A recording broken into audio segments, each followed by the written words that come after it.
આજના સમયમાં લોકો ફૂડની અલગ અલગ વેરાયટી ખાવામાં ઋતુ જોતા નથી. શિયાળો હોય, ઉનાળો હોય કે ચોમાસું હોય, ટેસ્ટી ફૂડ ખાવા માટે તો સુરતીઓ ગમે ત્યાં જાય છે. એવા સમયે વરાછા વિસ્તારમાં બાપા સીતારામ ચોક, યોગી ચોકમાં સવારથી રાત સુધી ચાલતી લાઈવ કેન્ડીની દુકાનમાં લોકોનું ટોળું જોવા મળી રહ્યું છે. ચોમાસાની ઋતુની શરૂઆત છે, તેમ છતાં પણ એવા સમયે કેન્ડીની શોપ પર ભીડ હોવી કંઈક અજુગતું લાગે છે. પરંતુ આ ભીડ એટલા માટે જોવા મળે છે કે અહીં મળતી કેન્ડી એવી કેન્ડી છે જે એક માતા તેના બાળક માટે ઘરે જ તૈયાર કરે છે. એટલે કે અહીં તૈયાર કરવામાં આવતી લાઈવ કેન્ડી એસેન્સ વગર દૂધ, ખાંડ અને ડ્રાયફ્રૂટથી તમારી આંખની સામે જ તૈયાર કરવામાં આવે છે. જેથી ચોખ્ખાઈ અને ચોકસાઈ તમે તમારી આંખની સામે જ જોઈ શકો છો, જેથી લોકો માટે આકર્ષણનું કેન્દ્ર બની છે. કનુભાઈ હરિભાઈ વાસરિયા ને મારી ઉંમર 59 વર્ષ. ત્યારે અમારું ગામ ઇંગોરા ડાંડ, અમરેલી જિલ્લો, તાલુકો લીલિયા મોટા, અને અત્યારે રહી હતી યોગી તરીપદમાં 6 પ્રકારની બનાવી હતી. કોઈ એમાં એસેસ કે કોઈ કઈ અમે નાખવાનું નહીં, ખાલી દૂધ ને ખાંડ અને અમે જમાવી દઈએ. અને કોઈ એલચી છે, જાયફળ છે, એવો સ્વાદિક વસ્તુ અમે અંદર નાખી એટલે લોકોને મજા આવે. કોઈ ડૂટી ફૂટી છે, કોઈ એવું વિશ્વાસ અમારી કેન્ટીમાં. અમારે સાંજે અમે 5 જણા જતા હોય તોય અમારે ગળદી હોય, કૂપન દેવા પડે, કૂપન કાઢવા પડે. તો અમારો 11 મહિનાનો છોકરો છે, એ 3 કેન્ડી ખાઈ જાય એક સાથે, તો એને શરદી નથી થતી, તાવ કે કોઈ વસ્તુ નથી. અને આ નાના નાના બાળકા ભૂલકાઓ બહુ ખાવા આવે.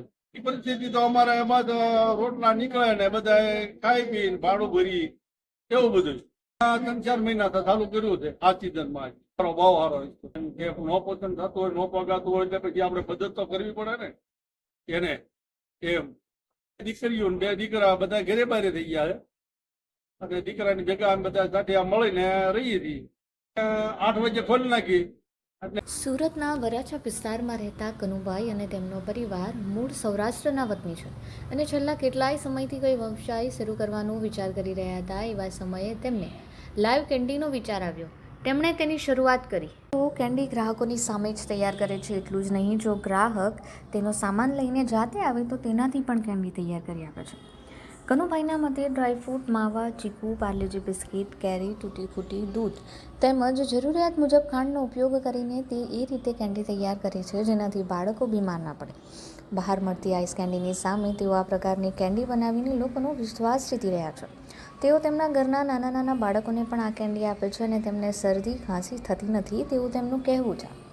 ખાસ બાબત એ છે કે જે રીતે એક માતા તેના બાળક માટે ઘરે જ કેન્ડી તૈયાર કરે છે, તેવી જ કેન્ડી તેઓ તૈયાર કરે છે.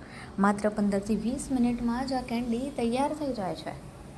6 ફ્લેવર છે અને કિંમત તો આપણે હાવ નોર્મલ મૂકી છે. 3 કેન્ડીના 10 રૂપિયા છે. એક પાર્લે બિસ્કિટ નાખીને દૂધમાં ભેળવીને બનાવી હતી, એક દૂધની પોર બનાવી હતી.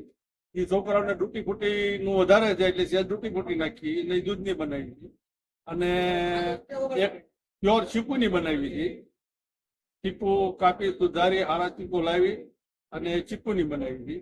અને એક મેંગો અમે રસનું ડબલું લાવીને અંદર રસ દૂધમાં નાખવાનો અને એ ભેળવી અને એની બનાવી. અને એક ડ્રાયફ્રૂટ પિસ્તા પ્યોર અમે દેશમાંથી માવો લાવી હતી, એ માવો ભેળવીને ડ્રાયફ્રૂટ બનાવી, એમાં ડ્રાયફ્રૂટ નાખવાનું આપણે, અને કાજુ ના ટુકડા એ નાખીને બનાવી હતી. અને એક પિસ્તા બનાવી હતી. પિસ્તામાં માવો અને દૂધ. દિવસનું તો કાંઈ નક્કી ન હોય બેન. જો વાદળા વરસાદ ને એવું હોય તો ઓછું હાલે, અને ગરમી તડકો હોય તો વધુ હાલે, એવું છે. હા, 15-20 મિનિટમાં કેન્ડી બની જાય. 50 કેન્ડી. મિતેન કુશિયા આ ઉનાળાની શરૂઆતમાં 1 નંબર છે. આપણે પ્યોર આપણે ગામડાનો ટેસ્ટ આવે એવો જ છે, આપણે કઈ ભેળસેળ વગરનું. અમે તો અહીંયા 1-2 વાર ટેસ્ટ કરી ગયા, પછી મજા જ આવી ગઈ. પછી હવે એટલે અમે આવી જ છે અહીંયા. વગરનું કઈ ભેળસેળ કરતા નથી, ઓનલી વ્હાઈટ દૂધમાં જ બનાવે છે.